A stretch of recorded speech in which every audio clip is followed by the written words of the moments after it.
Hey, this is Andy Powell of Wishbone Ash, and you're listening to the Total Kit Car on YouTube. Hi, welcome to another episode of the Total Kit Car History File series. My name's Steve Holt, editor of TKC Mag and totalkitcar.com, and a warm welcome along to our channel. Got an interesting one for you today. I know I say that every time, but this one is an interesting one. Looks at one of the makers of, well, some of the finest Lotus 7 inspired sports cars, I think, to have graced the kit car industry, and made by a company called Formula 27. Interesting history. One chap in particular was responsible for the overwhelming share of the sales, but we'll go through that shortly. And in fact, let's get right down to it now, really. Created by an engineer inventor called Mike Ryan, who comes from Cheltenham. Mike was also responsible for another Lotus 7 inspired car that came later, called the Evolution Roadster. Had notable for its split windscreen, I think is probably the best way to describe that one. And he later he penned the amphibious Sea Roader as well. But the F27 or Formula 27 was his first main project, or certainly one that was available commercially anyway. Let's deal with the origins of the Formula 27 name, really.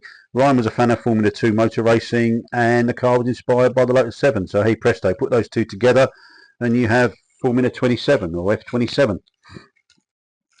His aim was to create a budget take on the kit car stroke Lotus 7 theme.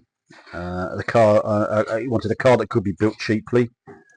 And in the early 90s, the main choice for fans of the Lotus 7 inspired car were Caterham and Westfield, which definitely weren't aimed at the basement end of the marketplace.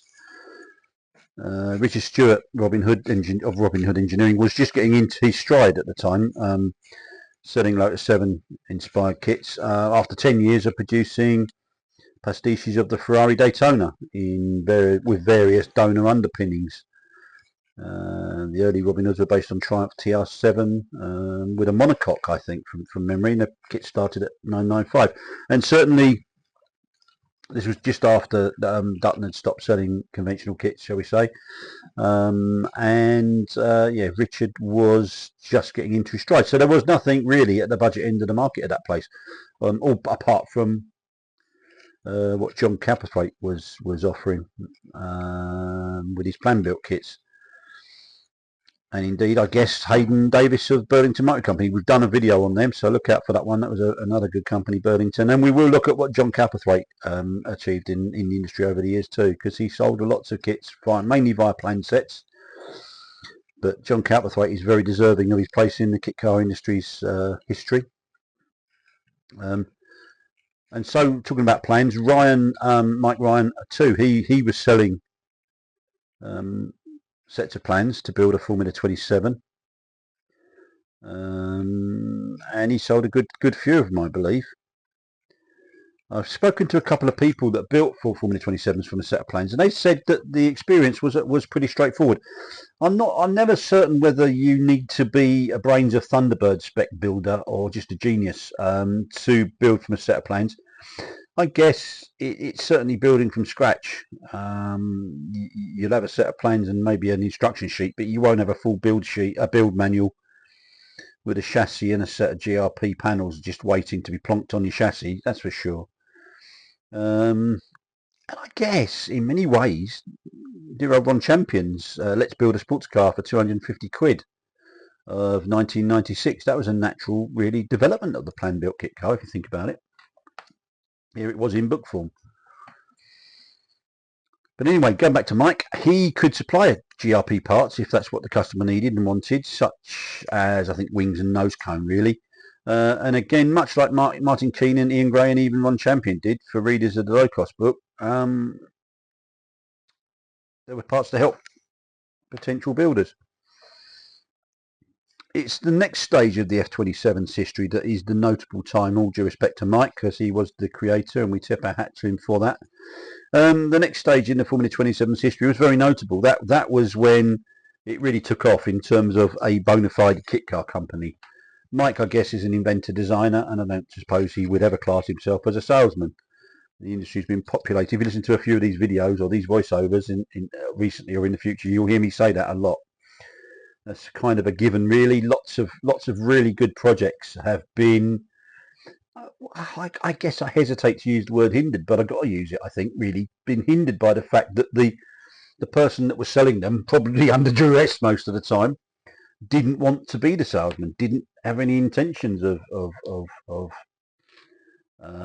selling what they created. Anyway, this is where Steve Porter comes on the scene. He was based in Gloucestershire, but in a place called Brimscombe. Had a nice business supplying parts to classic car enthusiasts, but not just any old part. He had a knack, he still has actually, of sourcing new parts that are often very hard to find. He's got a way of, and you won't mind me saying this, he's got a way and a list of contacts and just a way of tracking down parts that no one else can really find, and that's a massive bonus for him. And one day he was, I'm not sure if it was Exchange and Mart or what it was, but one day he noticed an advert in a paper for a little company producing those spit rotisserie devices, turntables, call them what you will, when you can put your chassis or your car body shell on one of these rotisserie devices and spin it round, and you can paint the underneath of the car, or weatherproof it, weld it, do what you will, quite easily. Mike had not only was selling one of those, but he was the designer of the product, funnily enough. So anyway, Steve bought one of those frames, and while he was there, he also noticed in Mike's backyard a Lotus 7 inspired sports car, and a part built car in the workshop. And this was, I guess, the demonstrator that Mike had built to help sell his Formula 27 kits and plans particularly. Steve wasn't in the market for such a thing, and he certainly wasn't in the market for a project of such a thing to sell. But as Mike talked him through it, he said he was becoming very interested because Mike just happened to tell him that he was going to sell that project as well. So Steve kind of got not a 2 for 1, but he ended up with 2 products from Mike on that visit, with the Formula 27 at that time being Ford Escort Mark II based, complete with live axle.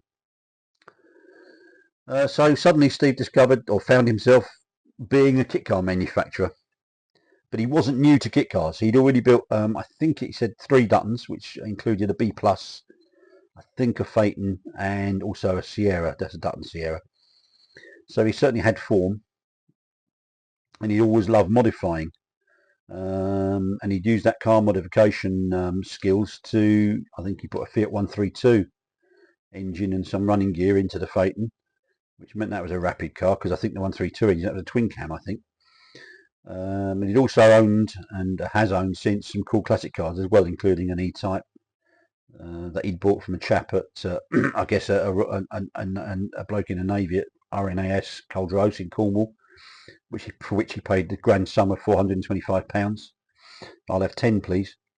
And also an Aston Martin DB5 that was once owned by the Works at Newport Pagnell, for which he paid £1,000. So he's clearly got a knack for finding bargains. But Steve reckoned that the Formula 27 project would fit with his existing business, which just happened to also feature, or businesses I should say, because he just happened at that time as well to be one of the major shifters in the UK of the brilliant American synthetic oil brand Royal Purple. And yeah, the oil is purple, by the way. And at one time that oil was used throughout the industry. Every manufacturer I went to seemed to have a display cabinet of it and was using it on their cars, and certainly owners were using it as well. And all of a sudden you don't see it much anymore. But I did do some homework actually, and going to sort of just interject here slightly with the Royal Purple promotion. There was a company I think called Rival Motorsport, who say they are the largest UK stockist. So you can still get it. It was the oil of the industry at one stage. Anyway, Steve certainly sold his fair share of it, because I went to see him in his premises in Brimscombe a couple of times, and you couldn't move in there for pallets of Royal Purple oil and just lubricants in general from Royal Purple. One of the first things Steve did when he took over, he recognised there was a demand for more conventional kits or kit of parts, conventional kit car package for the Formula 27. So he continued selling the plan sets for a while, but he did in the end try to phase them out. I think if someone insisted, he would sell them a set. But he went the conventional kit car package route and introduced also a wide-bodied version of the F27, which was needed, and that added, I think he added 5 inches to the car's width, mainly because he noticed that when people came to see the demonstrator, interested customers or potential customers, they were struggling with the standard car's width in some cases. So, and it also gave him, well, both cars looked very different, so it gave him sort of a two-pronged attack, I think. Because at that time, wide-bodied kits were, certainly Lotus 7 inspired kits were seeing the advent of wider cars. So Westfield SCI. I don't think I need to speak with Richard Smith about that, but I don't suspect that Westfield sold many narrow-body cars after they introduced the wide body. And Dax, of course, the Dax Rush was designed by Jürgen Mohr in Germany as the wide body car. Although to be fair, Jürgen did offer several versions of the Rush. I think there were 4 in total, and one of them was a narrow-bodied car. Dax simply buying one of the 4 that were available. So Steve changed the way the F27 was perceived and sold, and he also made mechanical changes. Came out first of all, he changed the rear end to a Cortina live axle, because even then Escorts were becoming quite sought after and in demand. Then he changed it again, a significant change to Ford Sierra running gear, which meant its complete and also unmodified rear suspension, McPherson strut rear end. Engine choice had always been wide because of the nature of a plan set. So if you could get it in, if you had the engine and you could make it fit and you could make it drive the rear wheels, you could use it. So therefore, but then Steve sort of I guess concentrated more on Ford engines. But even so, you could regularly see F27s with crossflows, Pintos, CVHs, ZTECs, V6s, and definitely at least 2, maybe 3 Rover V8 powered cars. I remember doing a road test with my dear much missed mate Pete Coxhead back in the day. We visited Steve, who'd arranged 2 excellent examples of his car. I think it was about 1997 maybe. One was a plan-built car, a wide-bodied one with an Alfa Romeo V6 engine built by a lovely chap. Can't remember his name. He was a local guy, I think, from Gloucestershire. He worked as a flour wholesaler, which was pretty good, pretty cool job to have. And the other was Steve's demo car at the time, and that had a tuned 1700 Crossflow, which was quite a spiteful little engine. And I think Steve was keen for us to try 2 very different examples of the F27 breed, and certainly they were delightful, really. His aim has always been to raise the F27's profile, because like many people, you look at it and you think, well, there's a lot more potential than just selling sets of plans, really. And I guess Mike knew that as well, but as I said, Mike probably didn't really want to get involved too much because he's a designer, an inventor by nature. I think he's a very talented one too. So I guess Mike took the view that he had other fish to fry. And he didn't really take it up market, Steve, he definitely raised its profile and built some superb examples of the car. And he continued to do that over the 11 years that he had the project, actually. And as I said earlier, he tried very hard to drop the plans option, which I think he pretty much achieved. I think he discovered also that inevitably someone would buy a set of plans, and I think we're talking really before the interweb had got really rolling in sort of early 90s, but he discovered that someone was running a set of plans off and producing copies of them. So, and that's why he never really knew, still doesn't, years later, as to how many sets or how many cars were actually built from plans. because he's pretty convinced, as I suggested to him, and he agreed with me, that there must be a few moody sets of planes that have resulted in cars. I'm sure of it. Yeah, so by 1997, the plans option, or the plan option, was really no more. And Steve was right there at the forefront, really, of if you've been around the industry for some time, you'll remember late 1997, 98 was when the bike engine kit car suddenly became, I hesitate at using the word phenomenon, but for our industry, pro rata, it certainly was a phenomenon. If you speak to Mark Fisher, who at that time was running Fisher Sports Cars, and his assistant Steve, who now owns the project, they'll tell you that it probably over a 2 to 3 year period, they didn't sell a car or didn't sell a kit that was going to have a car engine in it. They were all bike engines. That's how important the things were. Steve nor Mark, excuse me, I'm going to cough, excuse me. Sorry about that. I forgot my glass of water. Cardinal sin number one. They weren't the pioneers of, far from it, of the bike engine in kit cars movement, really. Lovely old three-wheelers have always had, ever since Morgan's day, original day, twin cylinder thumpers, lovely old engines powering three-wheelers. Nothing new there. But the inline, shall we say, inverted commas, superbike engine, that really was, I probably would put my hand on my heart and say that a guy called Tim Pell, lovely chap, an MOT tester from Bradford in West Yorkshire, with his Pell Genesis, which you may recall at shows back in the late 1997 time, particularly a lurid lime green example.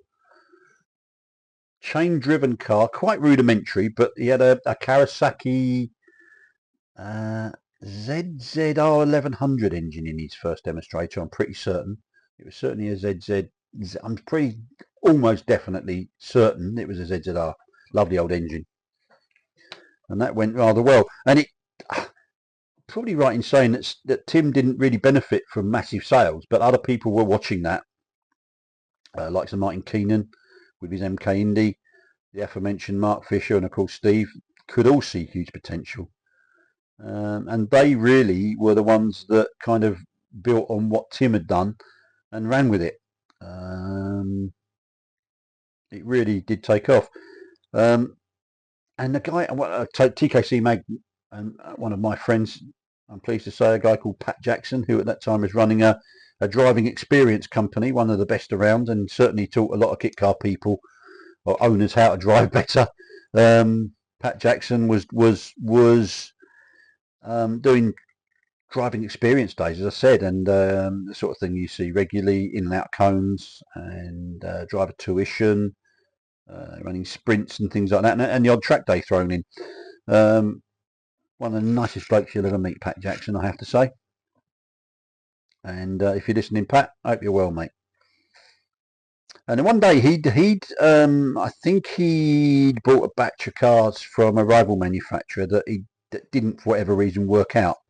But then by chance he visited Steve Porter, who suggested the F27, produced him some special parts for some pretty unique examples of the F27, all fitted with Honda Fireblade engines. I think Pat supplied those. So Pat's right up there as far as the bike engines in cars is concerned. As I remember Steve saying, they were good for the company. They bought lots of sales, those cars, and because Pat's a good guy, Steve got on well. They got on really well together, and yeah, I think he'd be the first to say that the Vision Motorsport cars did Formula 27 a lot of good. And I think those cars, yeah, they also had a few sort of development pieces that Steve had been working on. Particularly the front end was totally different. Totally different from the standard F27s. Steve's right-hand man, Paul Mills, very skillful guy, particularly a decent glass fibre laminator. and the F-27 bodywork was always first class.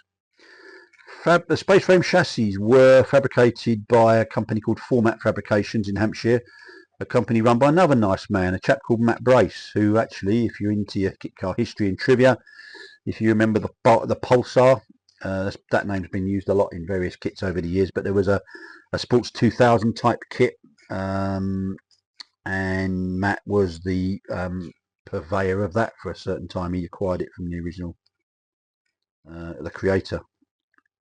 Another company based on Steve's industrial estate in Brimscombe, who made the F-27 wide-bodied chassis in batches of 10. And if pressed, and they did, I mean, you're going to be surprised when I tell you production numbers in a minute. I'm sure you are. But when they were needed as an emergency manufacturer, F-27 made them in-house when demand required, which is quite often.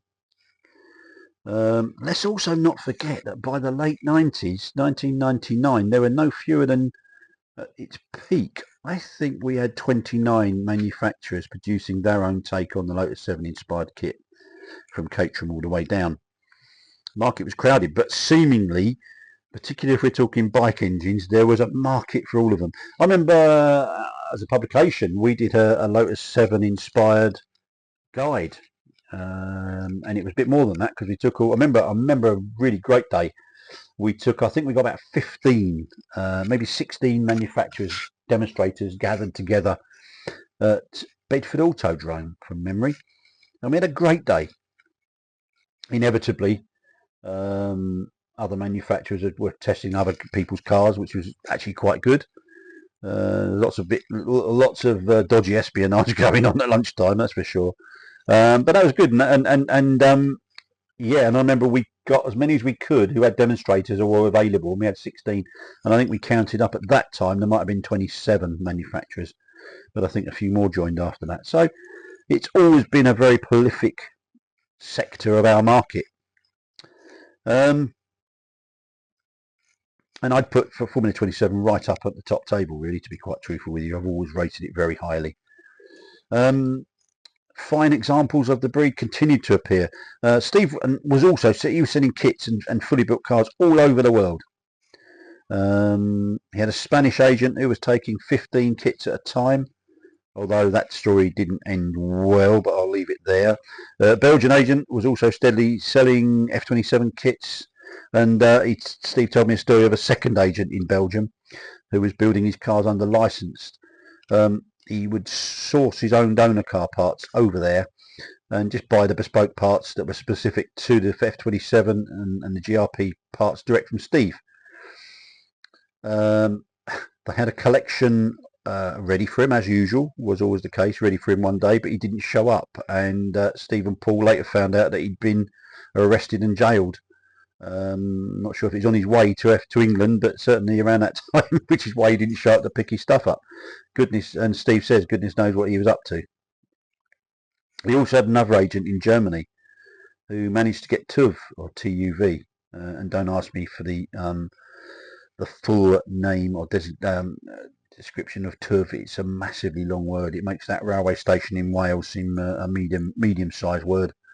But suffice to say, if a product can get TUV approval in Germany, which I think F-27 got on their space frame chassis via their German agent, then you are made in the shade, really.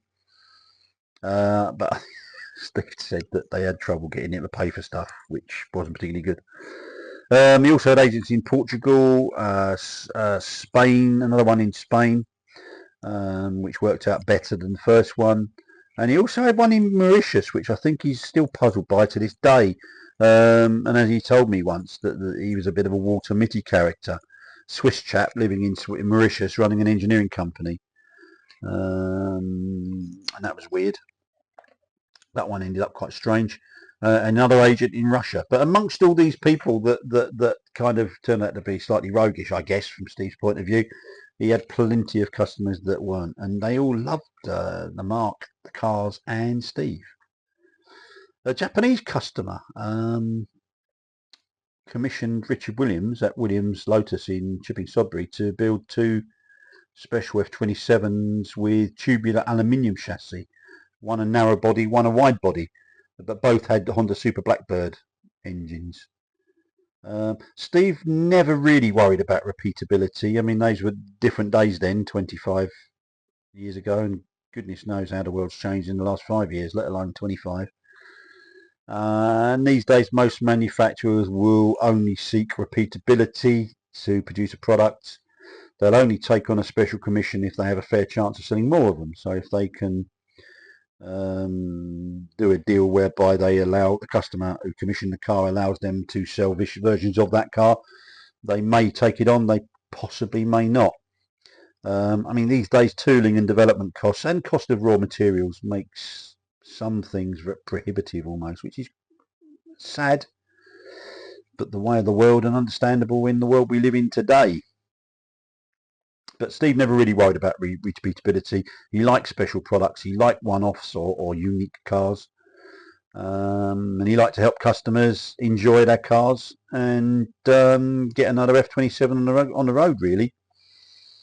And that included those guys that had built them from plans. He'd treat you the same if you used a set of plans to build your car, used a clapped out Mark II Escort. Well, you wouldn't do that these days.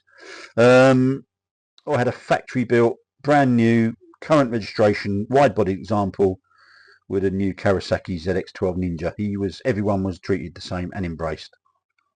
And Steve was also very good at promotional activity as well. He'd always be changing his demonstrators, he'd all be putting the cars in forefront, always sending magazines like us, news pieces.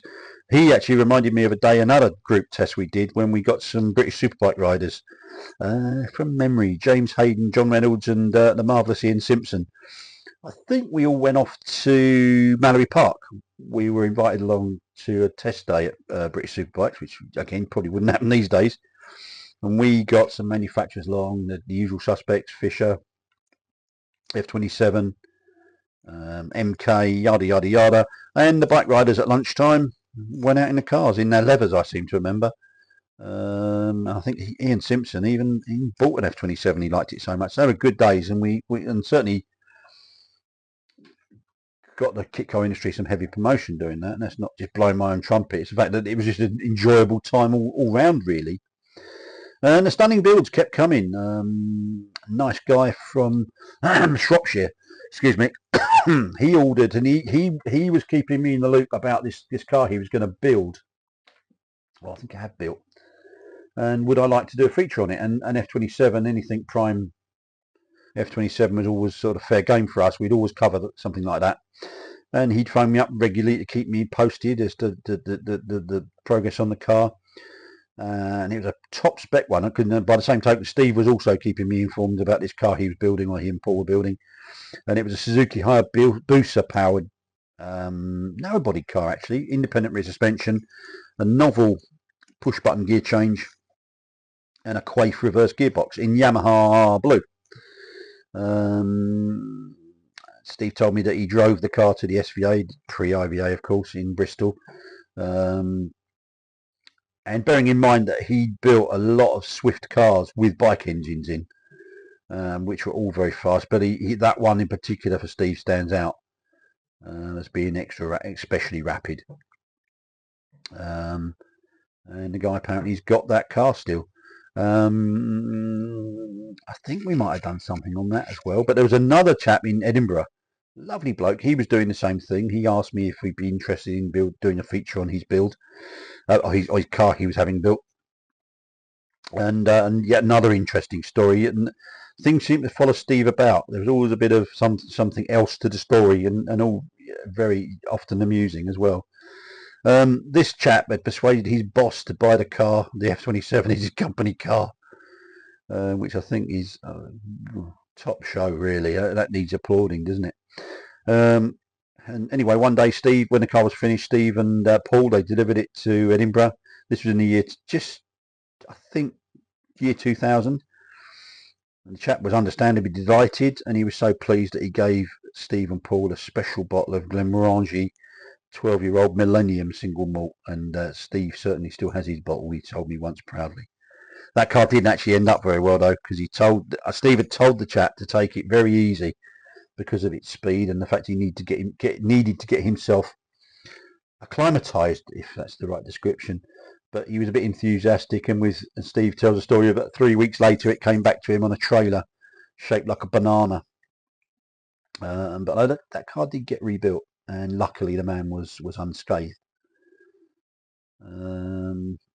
Yeah, that was a nice car. I remember that guy talking to me about the car. He was very proud of it. Anyway, set fair, or was it really? The Marque seemed really set up for the future. Steve had also found time to develop a Healy replica called the Sterling, which he planned to productionise. But they got a letter from MG Rover telling them to cease and desist because they had that name already on the burner and trademark for a version of the Rover 75, which is true. They then tried to use the HSR name, but they never quite finished the car. Sorry, no, they didn't use HSR name for that car, which they used. Beg your pardon. But they never quite managed to finish the project off before they decided to pack up in year 2011, I think.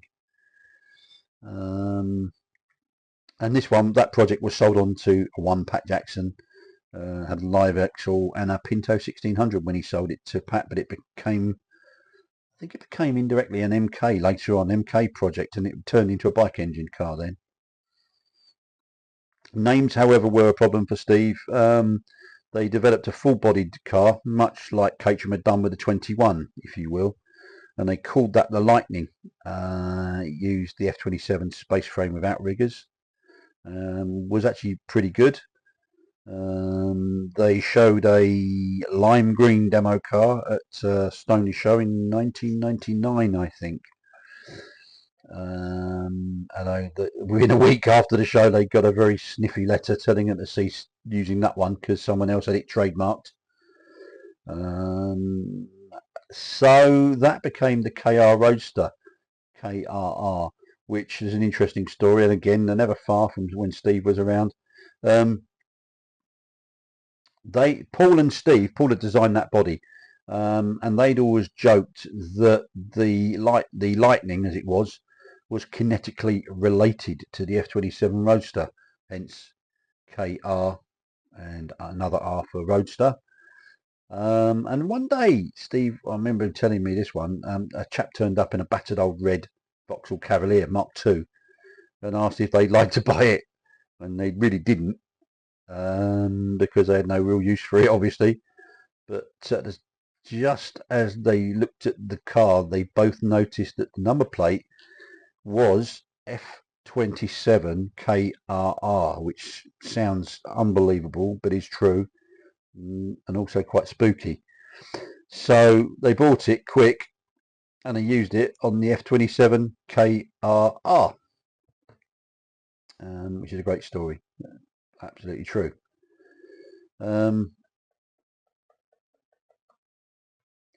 I think Steve got involved with Ron Jones's reverse gearbox, which I don't think that was a particularly... I think Quaife came along and cornered the market, quite honestly. I think Ron's one was the reverser on. Lovely chap, Ron Jones, a very clever engineer. And Steve Porter was his main agent for a while. But as I say, there were alternatives. I mean, Pete Funnell did one. And of course, Quaife came along with their QBE 35G001, know that part number well, and unveiled what became really the ultimate solution. I think I got the dates wrong when he packed up, really. 2001 was when he was starting to think about moving on. He told me he enjoyed his time as a kit car manufacturer very much, but they were running flat out all the time. And he became a bit of a treadmill for Steve, and really and truly, if that's what you can't see the way off the treadmill, then fair play, you got to move on. Apparently Don Burt, who was running YKC at that time, was always badgering Steve to sell him the F27 projects so he could add them to the YKC portfolio.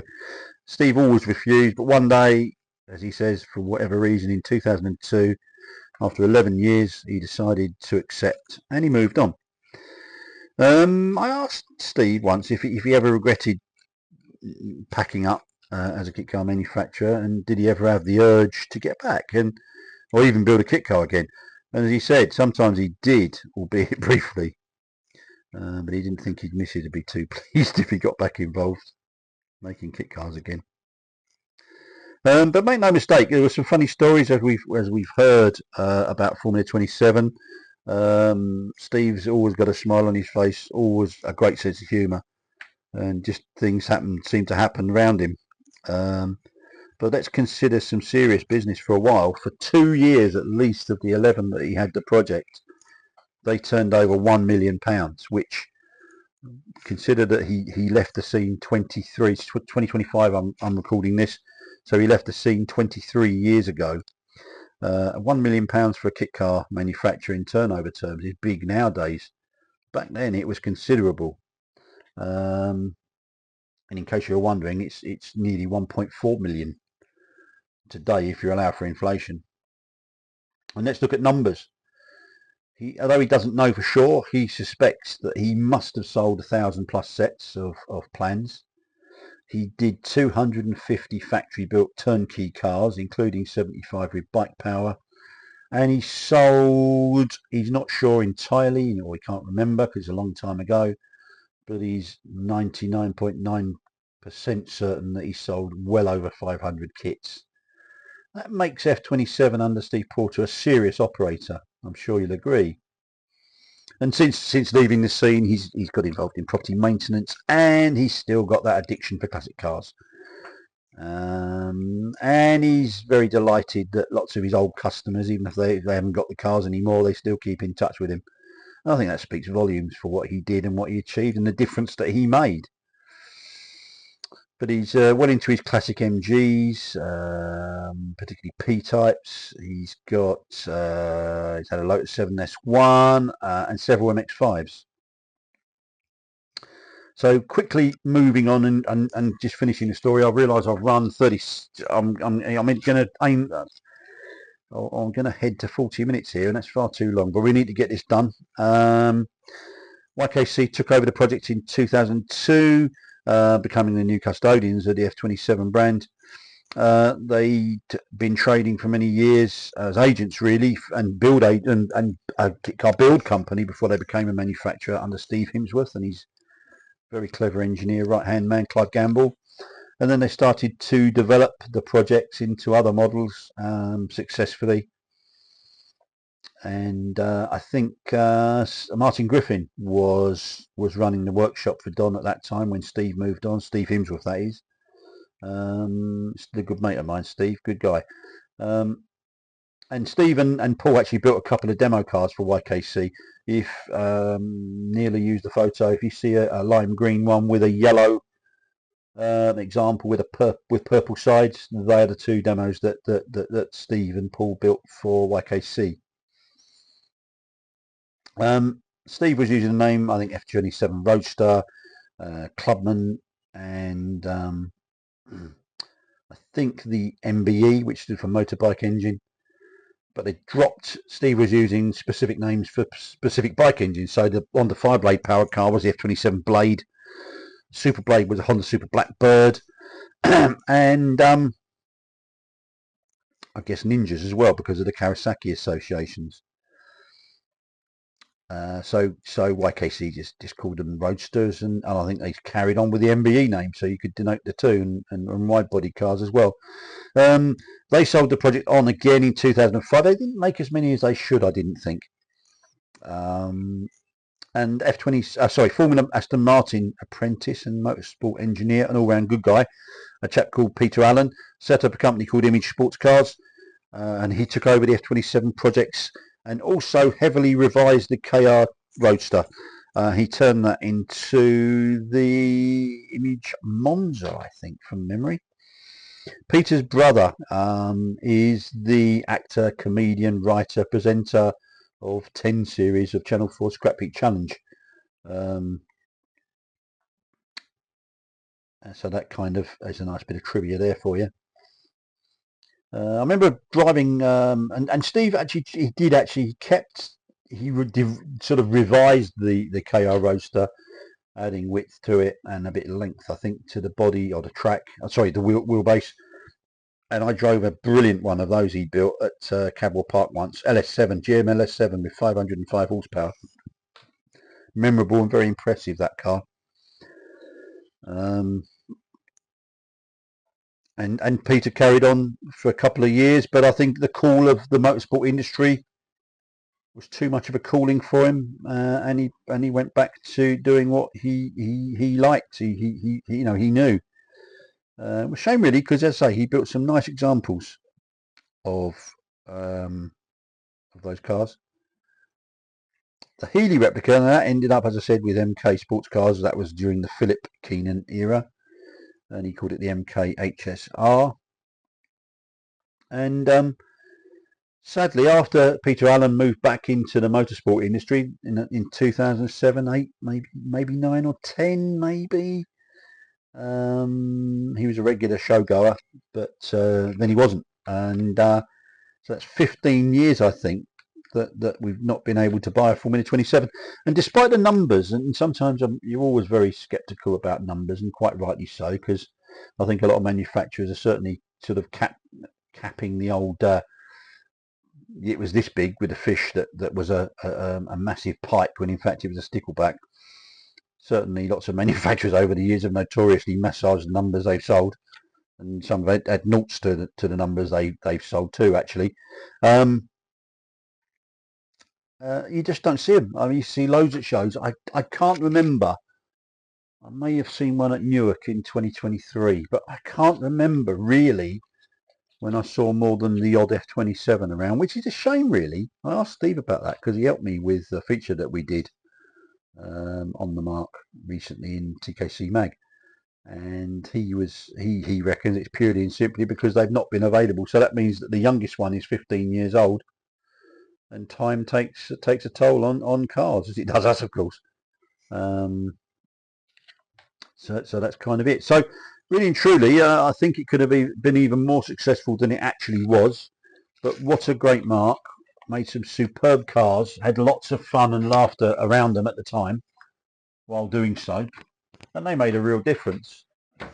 So I hope you enjoyed our retrospective look back at the Formula 27 Marque, and maybe you'd heard of them, maybe you hadn't, but certainly you possibly didn't know how successful that they actually were.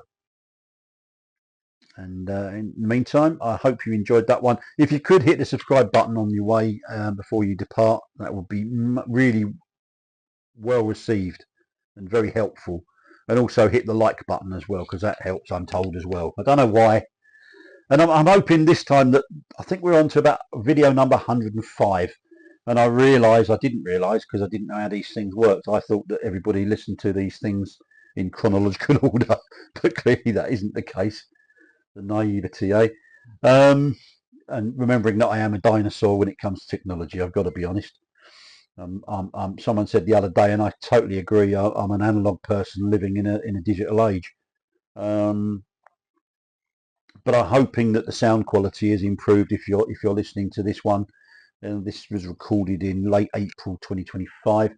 The reason being, really, I didn't think when I was persuaded to start doing these things, that there'd be any mileage in them at all. I couldn't imagine that anybody would want to know about old kit cars most of which weren't successful. But someone else pointed out that there's always been a story, as we found out today with Steve Porter and the stories that followed him, or the ones I could tell anyway. There was always there's always something happening with kit car companies, and whether it be amusing or just interesting, or certainly a source of trivia, because if you're like me, I say you might know that I love trivia. I love the underdog, and that's what keeps me going really. But I didn't think these videos would have any sort of life, and I just didn't. I used a Chad Valley microphone that was quite plainly rubbish, which I do apologise for if you've listened to an earlier video that's crackly and hissing and fizzing all over the place. Now I've got a proper microphone, so I don't think the sound will be as bad as it has been. But anyway, that's enough rattling on from me. Hope you had a great day. I hope you continue to enjoy your day.